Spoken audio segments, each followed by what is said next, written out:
আমাদের ছাত্র যুব সমাজের আকাঙ্ক্ষা ছিল আমরা একটা উন্নত শিক্ষা ব্যবস্থা চাই, শিক্ষা শেষে আমরা আমাদের হাতে কাজ চাই, এই কাজের মাধ্যমে আমরা দেশ গড়তে চাই। কিন্তু আমরা কি দেখতে পাচ্ছি? কেউ কেউ এই পরিবর্তনে খুশি নন।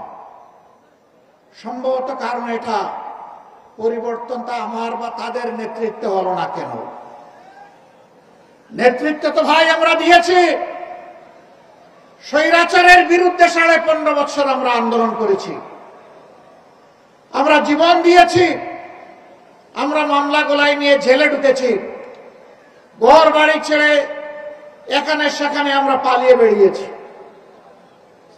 অবশ্য বাংলাদেশ জামাতে ইসলামী দেশ ছেড়ে পালায়নি,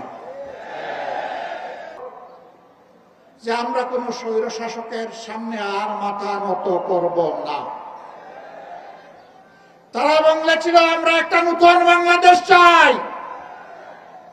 তারা বলেছিল আমরা একটি দুর্নীতি দুঃশাসন মুক্ত মানবিক বাংলাদেশ চাই।